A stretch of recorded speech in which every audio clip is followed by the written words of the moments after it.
Hello brilliants.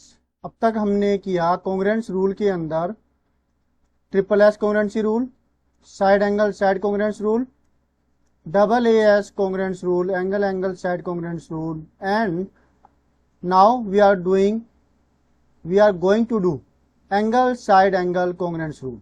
मतलब जिसमें दो एंगल और उनकी बीच की साइड हमें बराबर दे रखी होगी और हमें उसे लिखना है सिम्बलिक फॉर्म में। कैसे करेंगे ये, चलिए देखते हैं। Let us do.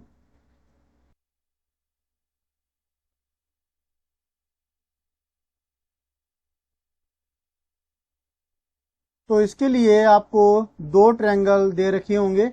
दो ट्रायंगल हम लेते हैं। पहला ट्रायंगल ये ले लेते हैं, एक लाइन ड्रॉ की हमने ये, और फिर एक और लाइन और एक और लाइन। ठीक है, ये हमने ट्रायंगल ले लिया।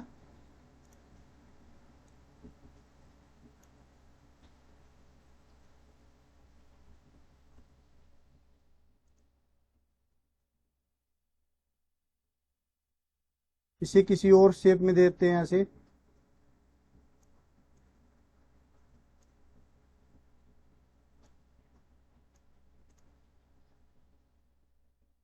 और इसको नाम देते हैं। अब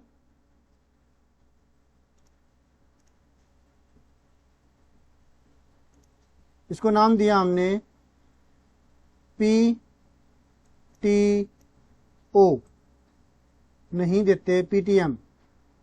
ठीक है, इसको नाम कोई और दे देते हैं ताकि हमारा कंफ्यूजन ना रहे, हम उन चीज से बाहर निकल सके, A B C P Q R, इस चीज से। ठीक है, तभी करके मैं इसको नाम इस प्रकार से दे रहा हूं।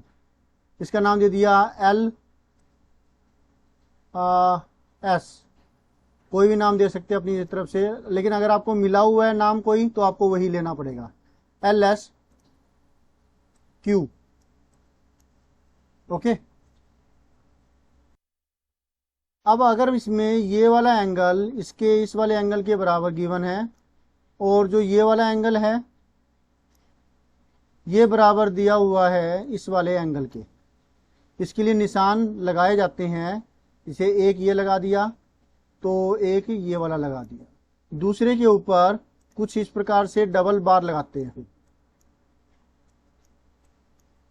ओके, और साइड इनकी बीच की होगी। इस एंगल और इस एंगल की बीच की साइड ये वाली है और इस एंगल और इस एंगल की साइड जो है बीच की ये वाली है। तो ये दो साइडें हमें बराबर दे रखी है। इसमें हम 3 लगा देते हैं कि ये वाली साइड इस वाली साइड के बराबर दे रखी है। ठीक है, अब हमें लिखना होगा ट्रायंगलों के नाम को।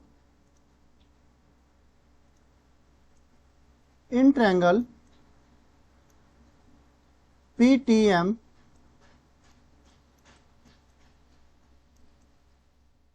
And triangle LSQ। पहले कैसे भी नाम लिख दीजिए, कोई दिक्कत नहीं है। अब हमें इसके कोरस्पॉन्डिंग पार्ट्स लिखने हैं ट्रायंगलों के नाम लिखने के बाद, जिसका मतलब है कि आप क्या लिखेंगे। ये एंगल P दे रखा है, 3 अल्फाबेट से अगर नाम लिखना चाहे तो कैसे लिखेंगे, लेकिन अगर ऐसे ही है 3 अल्फाबेट से हमें जरूरत तब पड़ती है जब कोई और लाइन इसमें से पास हो रही हो, तब फिर हमें ये वाला जो एंगल है इसको नाम देना पड़ेगा इसी हिसाब से कि ये यहाँ पे अगर ए दे रखा है तो फिर हम नाम देंगे इसका TPA।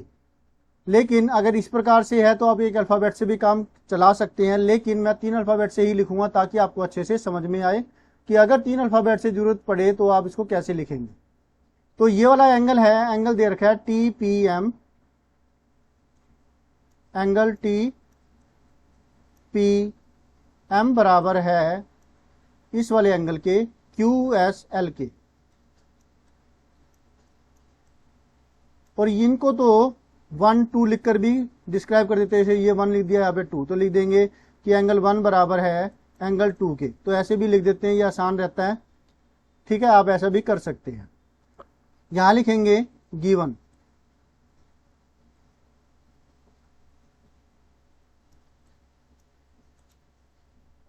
अब नेक्स्ट जो एंगल दे रखा है वो ये वाला है, ये वाला एंगल इस वाले एंगल के बराबर है,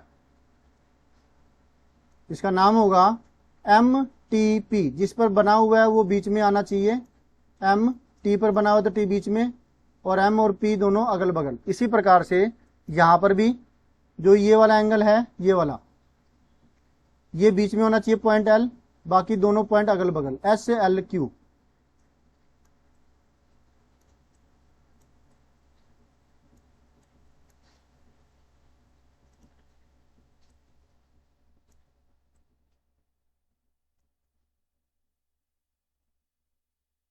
ये हो गया। और इसी प्रकार से अब ये दोनों होने के बाद अब पी टी बराबर है एस एल के।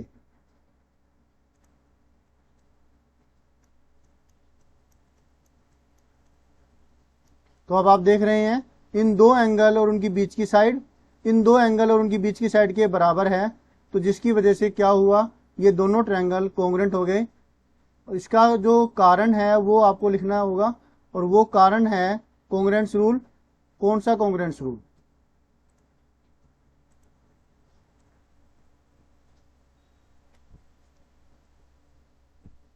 बाय एंगल साइड एंगल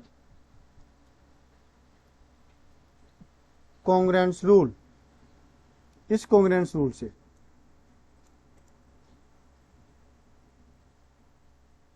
और फिर इसके सिम्बलिक फॉर्म में लिखेंगे। पहले वाले ट्रायंगल के तो कैसे भी लिख देंगे, मतलब पीटीएम है तो पीटीएम लिख दिया, पी टी एम कोंग्रेंट होगा ट्रायंगल पी का। अब यहां पर भी दो पॉइंट है, मतलब दो एंगल दे रखे हैं, तो कोरस्पोंडिंग पॉइंट आसानी से निकल ही जाएगा। मतलब यहां पर P है तो ये P का कोरस्पोंडिंग पॉइंट हुआ S, ठीक है। और यहां पर ये T है तो T का कोरस्पोंडिंग पॉइंट हुआ L, और बचा हुआ पॉइंट बचे हुए पॉइंट के कोरस्पोंडिंग होगा। तो P का कोरस्पोंडिंग पॉइंट हुआ S, T का कोरस्पोंडिंग पॉइंट हुआ L, बचा M यहां पर, और इसमें बचा एस एल के बाद S और L के बाद Q, एस एल क्यू, ठीक है। तो पहले तो कैसे भी लिख दिया था, कोई दिक्कत नहीं थी, लेकिन अब इसको तरीके से लिखना होगा। तो ये तो समझ में आ गया होगा कि ये कैसे किया, आया ना समझ में? Very good. तो ऐसे ही समझ करके कीजिए। अब बात आती है कोरस्पोंडिंग, अगर कुछ और एक्स्ट्रा आपको दे दे तो वो ये पूछ सकते हैं कि टी एम के बराबर कौन सी है, या फिर वो ये कह सकते हैं कि what do you say about T M and L Q. तो हम लिखेंगे टी एम बराबर है टी एम, दूसरी तीसरा पॉइंट है तो यहां पे भी दूसरा तीसरा पॉइंट लेंगे एल क्यू। टी एम बराबर है एल क्यू के, क्यों? By C P C T.